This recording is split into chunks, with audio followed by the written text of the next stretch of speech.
We've been talking about early Christianity. And Christianity began in the early portion of what's often called the Pax Romana. That's Latin meaning the Roman peace.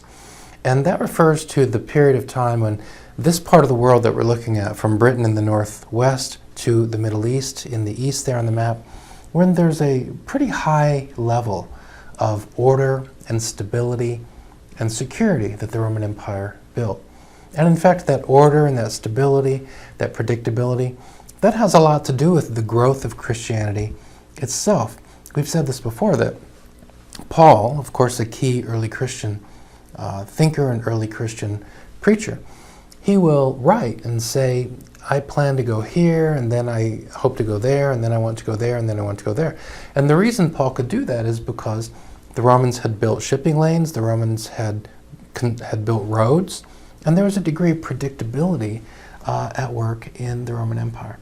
And so we're not talking about perfection, of course, but we are talking about relative to what would have existed otherwise. There was a degree of peace and order and security that the Roman Empire brought to this part of the world.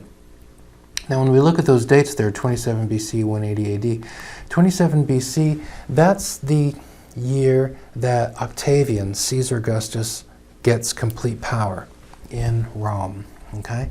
And so Caesar Augustus has complete power in Rome, 27 BC. 180 AD, that's the year of the death of Marcus Aurelius, all right? And we'll say something about Marcus Aurelius in future discussions. And so at the beginning of the Pax Romana and the end of the Pax Romana, we have kind of two ideal emperors. If you ask the question, who are the ideal Roman emperors? I think Marcus Aurelius comes to mind immediately, Caesar Augustus.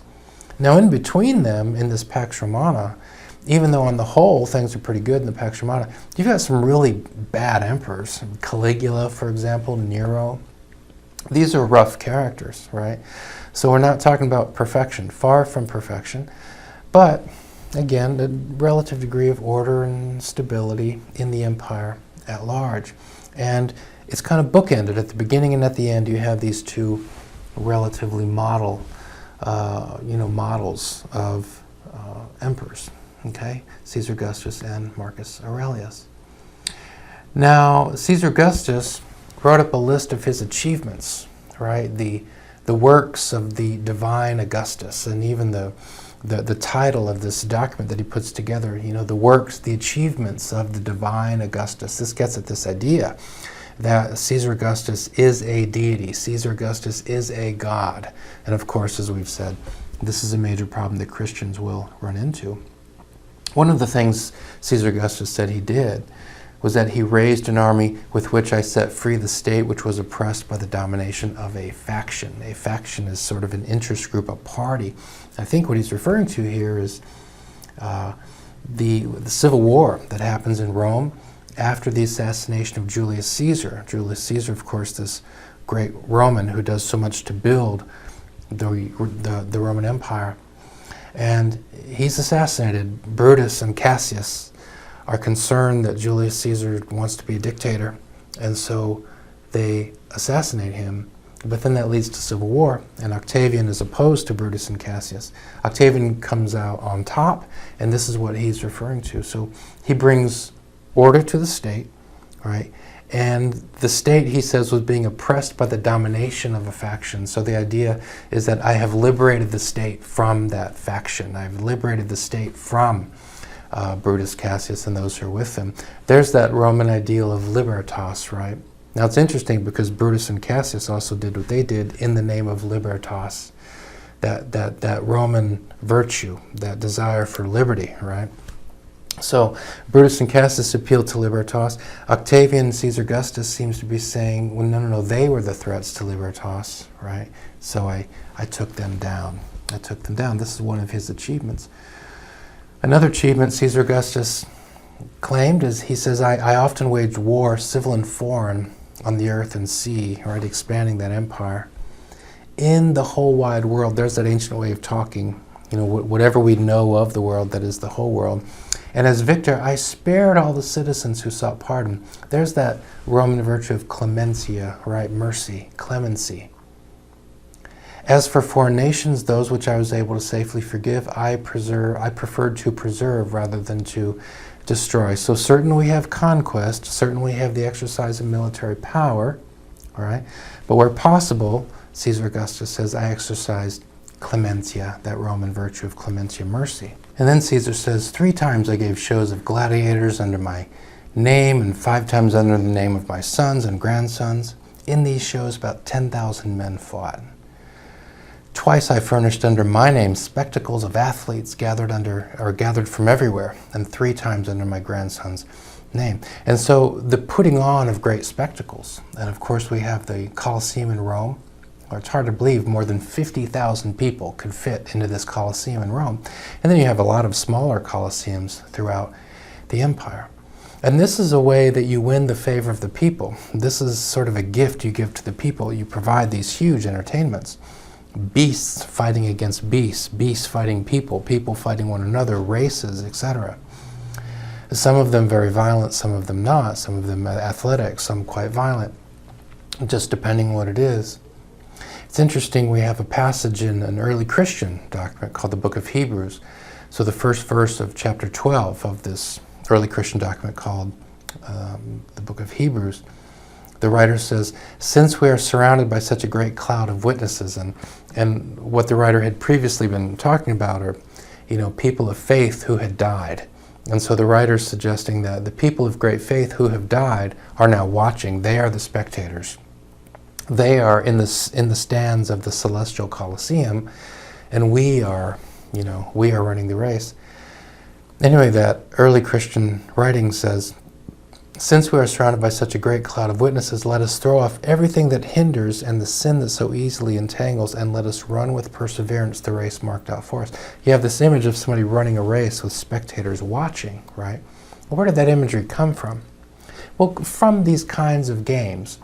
Are these kinds of events that will be put on. And again, some of these events are very bloody, animals fighting people, people fighting people, often to the death, etc. Some are just sporting events. And we have this imagery of, people running with a cloud of witnesses around. And so it's interesting to think about, where did the writer in these lines in the book of Hebrews get that? And the image could come from something like what we see in the Colosseum. But this is one of Augustus's achievements, right? That I put on these great shows, I put on these great spectacles. This is one of the ways that you win honor for yourself as a Roman leader. Caesar Augustus says, I restored peace to the sea from pirates. And of course, the sea that's probably being referred to here is the Mediterranean. And you look at the Roman Empire there, and right in the middle of the Roman Empire is the Mediterranean Sea. To the north of North Africa, to the south of Europe, right, to the west of the Middle East, right? The Roman Empire is built around the Mediterranean Sea. And of course, if we want the shipping lanes to be secure, then we're gonna have to deal with the pirates. And Caesar Augustus says, I did that. I made the Roman Empire more secure. So I kept us entertained. I made the Roman Empire more secure, right? These are among my many achievements, Caesar Augustus says. Then we have a writer, Aelius Aristides, who writes a document praising the Roman Empire. Let's look at some of the things Aelius Aristides says. He says, it is easy, one of the great things about the Roman Empire, Aelius Aristides says, it's easy for the emperor to abide in his place and manage the world through letters. These arrive almost as soon as written, as if borne on wings. Now that last line is going to seem funny because, of course, in 2021, we can send a message from the United States to China in a matter of seconds. That literally appears to be borne on the wings, right? What he's saying is that a letter can get from, say, Rome to Turkey in a matter of a few weeks, but by the standards of that time, that's very, very, very fast, right? By the standards of that time, it's very fast. Roman organization. And we've seen this. Remember the governor Pliny from present-day Turkey. What should I do with these Christians? How should I treat them? And so Pliny writes his letter, sends it to Rome, and the Emperor Trajan writes back, right? There's an example of exactly what Aristides is describing. He says the emperor can be in Rome and can write letters and can, manage the empire from there. And this points to organization. The emperor can write that letter and be pretty certain it's going to arrive, right? It's going to arrive. That points to organization. So the empire is well organized, it's well managed, Aristotle says. And here we have maps that show us. The map on the top shows us the shipping lanes, right? And the shipping lanes referred to in that early Christian document called the Book of Acts, right? Those are some of those shipping lanes. And then the bottom map, you see the roads, the Roman roads, right? You put the shipping lanes and the roads together.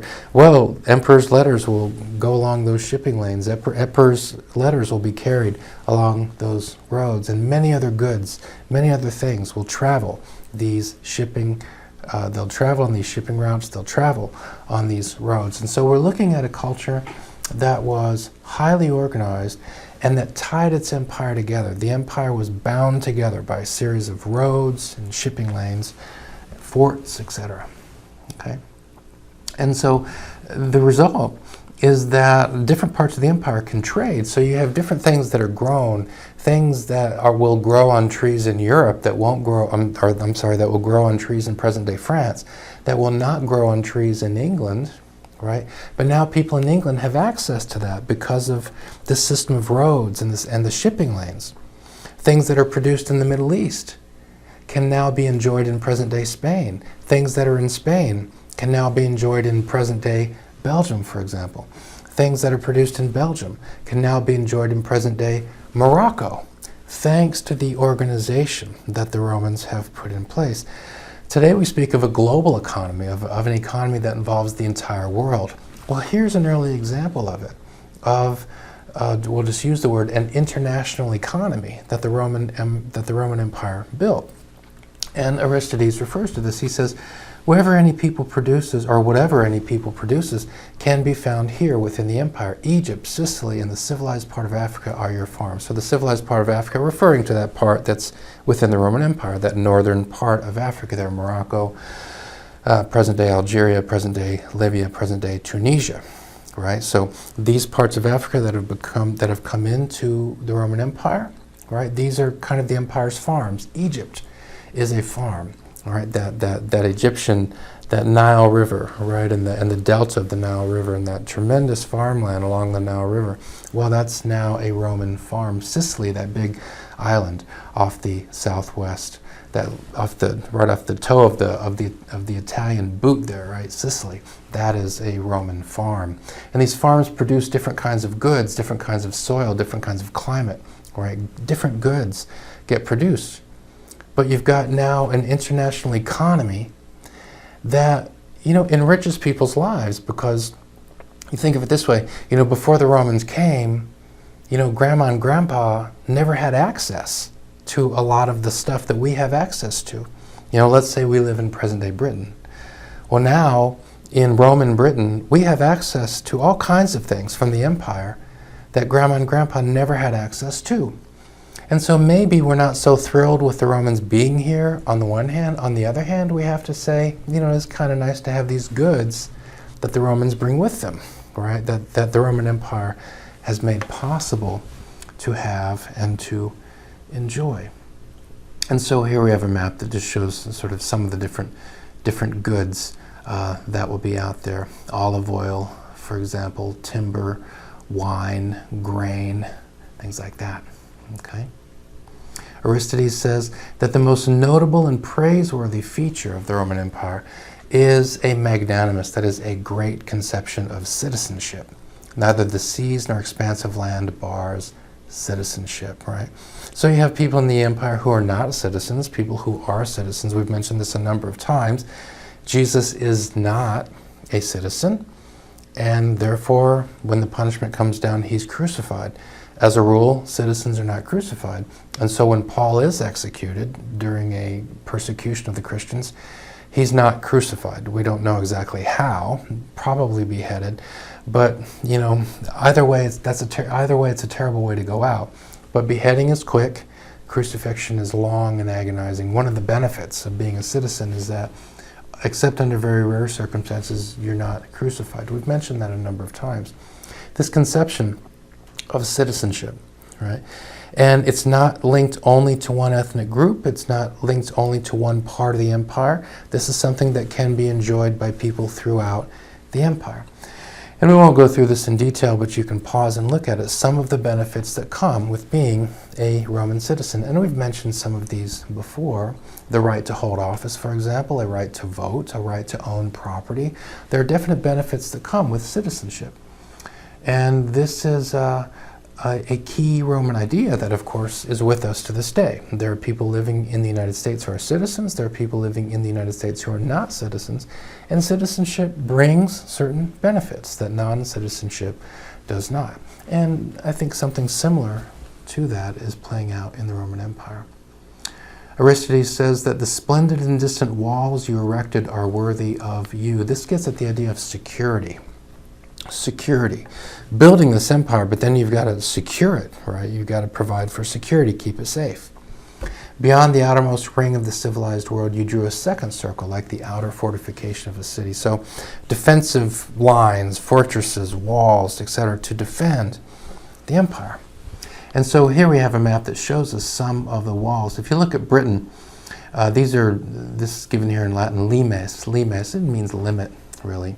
And you look at Britain, and then you'll notice that you have two kind of walls, and one's called the Antonine Wall, and that's farther north, and then you have the wall that's better known near the English-Scottish borders called Hadrian's Wall. And the Romans built that wall. You have people living up in present-day Scotland, the Picts, for example, the Scots.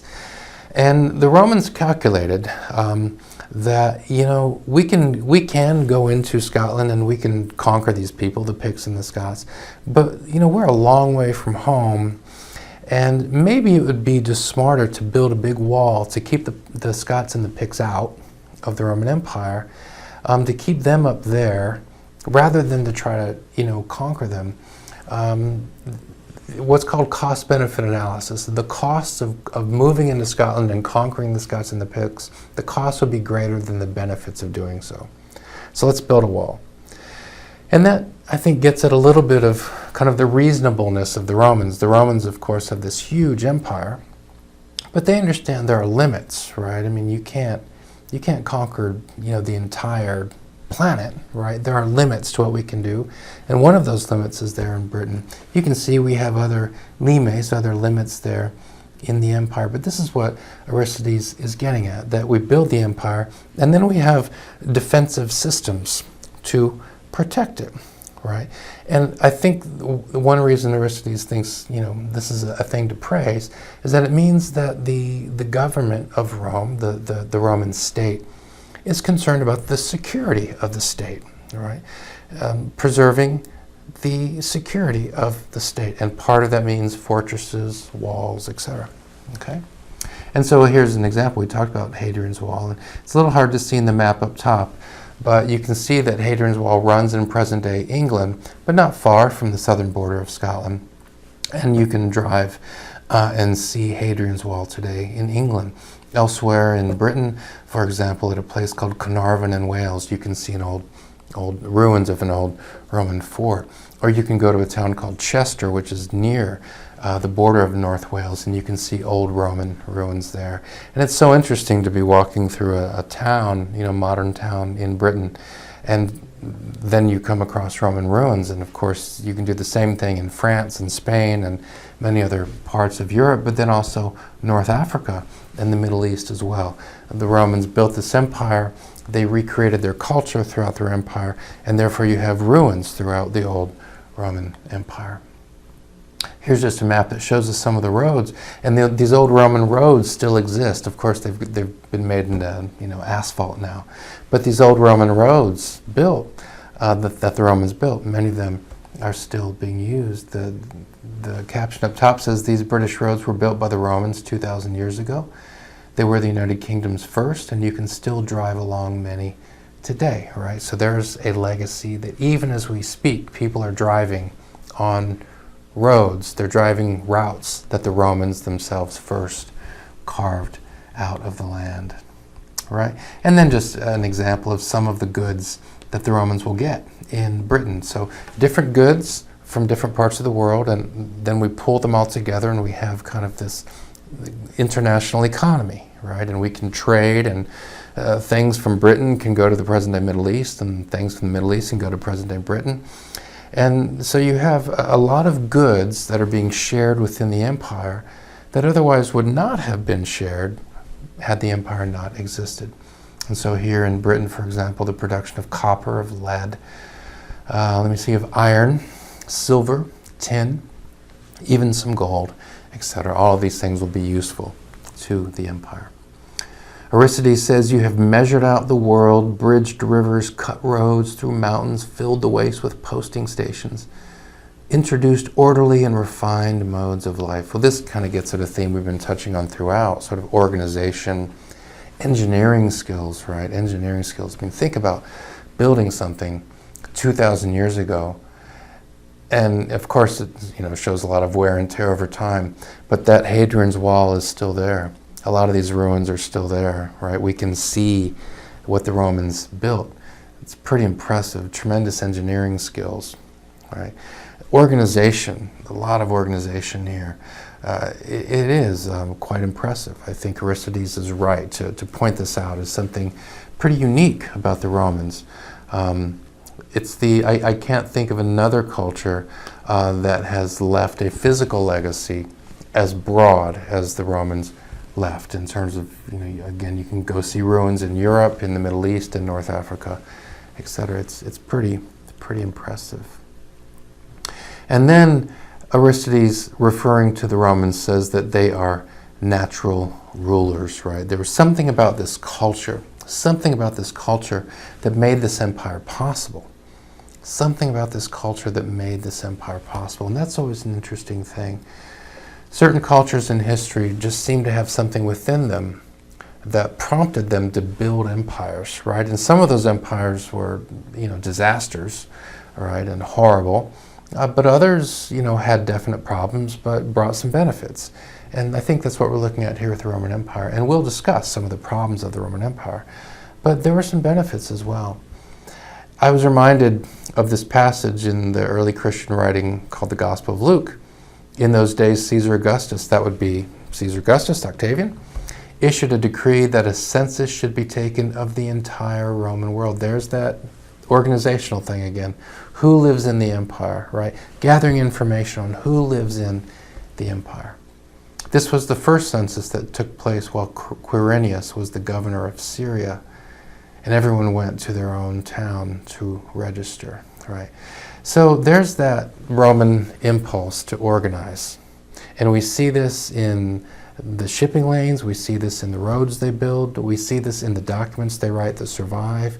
We see this in Caesar Augustus's listing of his achievements, the achievements of the divine Augustus. It's very orderly and set out. I did this, I did this, I did this, I did this, etc. Right?